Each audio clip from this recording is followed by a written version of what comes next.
HTML create ណាហើយខ្ញុំ save ធម្មតារបស់យើងគឺ design 10ណា design 10 JQuery ខ្ញុំដាក់ថា pop up form .html តោះណាចឹងខ្ញុំសូមបង្កើត CS មួយណាខ្ញុំយក CS មកខ្ញុំ create ធម្មតាខ្ញុំ file save as ដាក់ថា style.cs បាទណា save អញ្ចឹងខ្ញុំមានបន្តមួយ input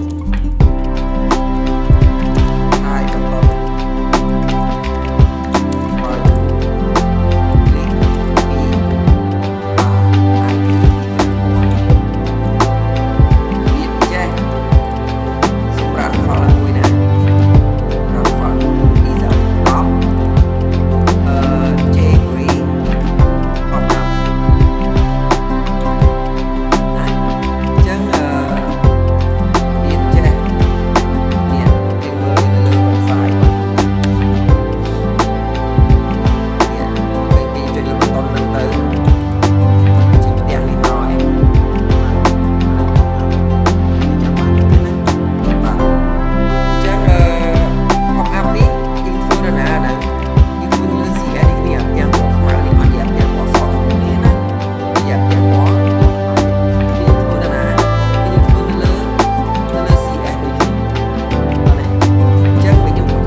វាម៉ានណាស់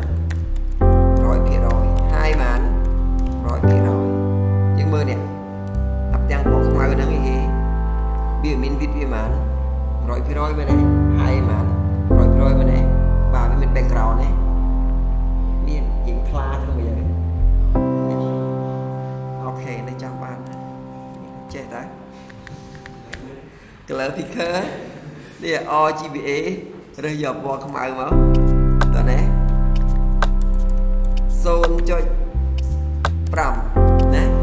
pop up អីគេហ្នឹង position អីគេហ្នឹង fake top វា 0 left វា 0 រ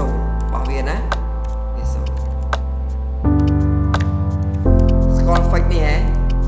fake មានថាជាប់នៅហ្នឹងហ្មងជាប់មិនខ្ញុំមើលណាខ្ញុំចុចណាទាំងមកពណ៌ខ្មៅពេលយើងគេ scroll យកទៅទាំងពណ៌ខ្មៅនេះវារត់ដែរវារត់ទេមានវាជាប់នៅកន្លែងហ្នឹងក៏យើង scroll ទៅអនណាក៏មានជាប់នៅកន្លែងនេះយល់មានអីហ្នឹងហ៎បាទតែហ្នឹងណាយើងតែ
JQuery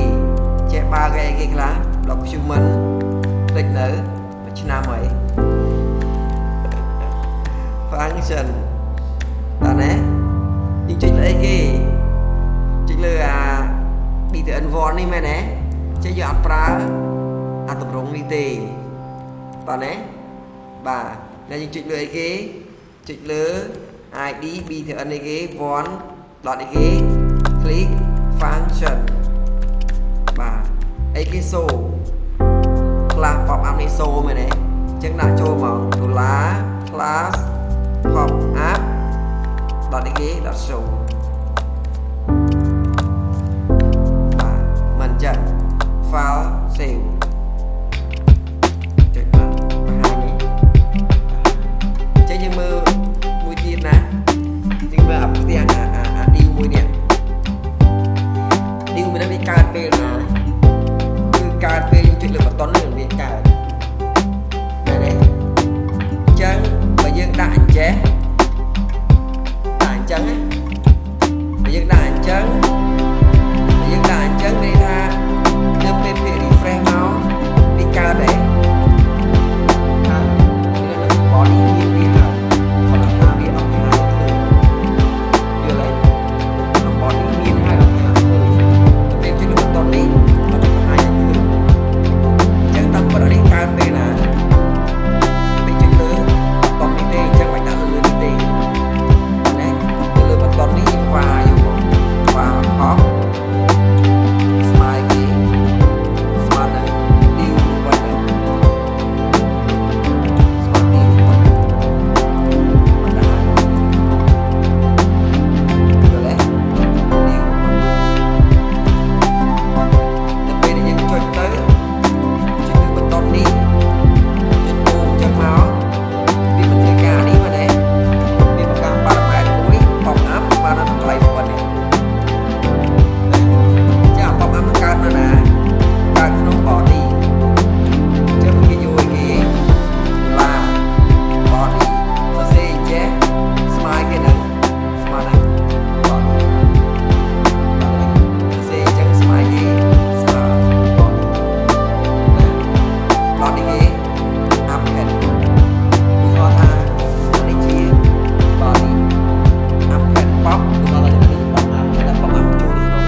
ចឹងពេលយើងចុចមក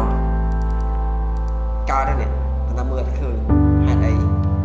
ដោយសារ CSS យើងគេ display ណាលុបវាចេញវិញទៅ file save run ចុចណាហីខូចគេappend នេះគេចូល append pop នេះតើណាមកយើងអាចបានដាក់អា variable នេះចូលណាអញ្ចឹងវាអត់ចេញឲ្យយើង save run ទាំងអស់គ្នាចុចណាកើតទេកើតអញ្ចឹងធ្វើអញ្ចឹងចំណេញយ៉ាងម៉េចជាធម្មតា web browser វាធ្វើការគេវាធ្វើការអាណាតិចបន្ទាត់នឹងធ្វើការលឿនជាងណាយល់ទេពេលយើង refresh មកវាធ្វើការមកបន្ទាត់ដំបូងឡើងតែប៉ុណ្្នេះនេះ